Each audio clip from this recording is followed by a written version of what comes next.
We always look abroad to where censorship happens. In China, a doctor drawing attention to the Chinese authorities, him being suppressed. We look at Chernobyl, it happened in a communist society. It could never happen here. It happens here by a different route, and that's self-censorship. John Ashton did speak out on Question Time about the government's response. We've lost the plot here. We haven't taken the action that we should have taken 4 or 5 weeks ago. He was excoriated. Fiona Bruce looked at him saying... John at the moment is a reasonably lone voice on the panel. Now we've heard from The Lancet. Sorry to say this, but it's a national scandal. We shouldn't be in this position. We've heard from lots of other scientists. They've spoken out. And you realise the government were in a minority. This country in the world was in a minority of one. So there was a massive institutional denial. That club of media, digerati, glitterati, those dinner parties in North London, they don't want to break the consensus. Oh, you're more frightening than the virus because you're undermining the government's philosophy here. That's what the Telegraph wrote. And so what you do is you internalise the censor. How can you know that I'm self-censoring? How can you know that you're journalists self-censoring? I'm sure you believe everything you're saying. But what I'm saying is if you believe something different, you wouldn't be sitting where you're sitting. You don't need a guy in a room somewhere looking at your internet and blocking it out like the Great Wall of China. You do it yourself, especially if you're in a small group like British journalism is.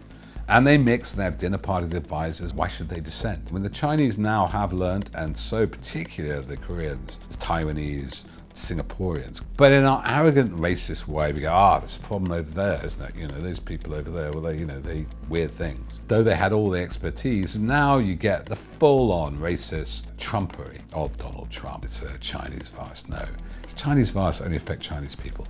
It's a virus that affects all humans. You can't build a wall around that, Donald. You can't defeat a virus by singing Rule Britannia. You can't spin it with Laura Kuenssberg. You can't lie about a reality as profound as our joint bodily vulnerability to a foreign pathogen. One of the biggest problems with misinformation comes from, in Britain, our own government and our own mainstream media organisations. I mean, Britain's famed for having one of the most cryptic, clandestine forms of government briefing. It has the private lobby system, when unattributed spokesperson for the Prime Minister, sometimes Dominic Cummings, ring up top BBC correspondent or top ITV correspondent and suggest, maybe we should have herd immunity.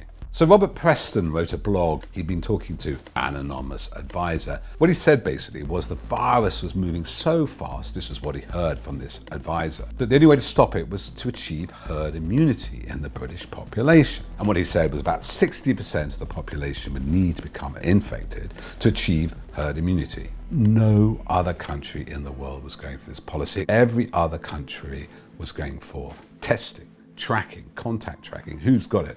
Are they got a temperature? Who are they seen? Isolation, shutdown, test, keep on marginalising the virus. Nobody said let it rip. It was just a uniquely stupid, I'd say, a uniquely British policy. And so this is where social media, for all its bad sides, you can immediately go to the World Health Organization website. You can immediately share information with immunologists, virologists, look at best practice, find an expert online. And then this flawed imperial report, which did have herd immunity as a gain, began to fall apart. But we will regret this. That is 7 weeks when masks, protective equipment weren't ordered, when ventilators weren't being requisitioned or bought. Those 7 weeks will be cost in lives of people we know. So we need to not forget that and hold the government to account. I think part of the problem is, for all our rebelliousness, punkishness, and we like to think, we're so different, we are quite an obeisant and sort of sycophantic society. We have a monarchy after all. A lot of commentators just couldn't believe the government scientists could have got this wrong because they don't know that much about science. They'd always go, well, I'm not a scientist, the scientists know. Old Beth Rigby on Sky is converted as a man of science. The science has changed. Well, science hasn't changed. Science is not one thing. There are many different kinds of science, and really what this comes down to is not about science and knowledge, because the knowledge was out there. Science means knowledge. It's policy and planning and capacity. One day there'll be an inquiry about this, because I think it's up there with weapons of mass destruction during the Iraq War, maybe even worse, as some huge failure of government. Misinformation comes rife from the very top of our society, and actually it's been going on a long time. So it may be will realize that one of the ways we were prone to this virus is we had a very sick immune system in terms of our media being an immune system for our body politic. So after all this talk about the importance of media, the importance of combating disinformation about how bankrupt our television and our press are, there's one thing you can do about it, and that's support Double Down News. Go along to the Patreon, support them in a time of crisis. They deserve those few extra pennies to keep you informed.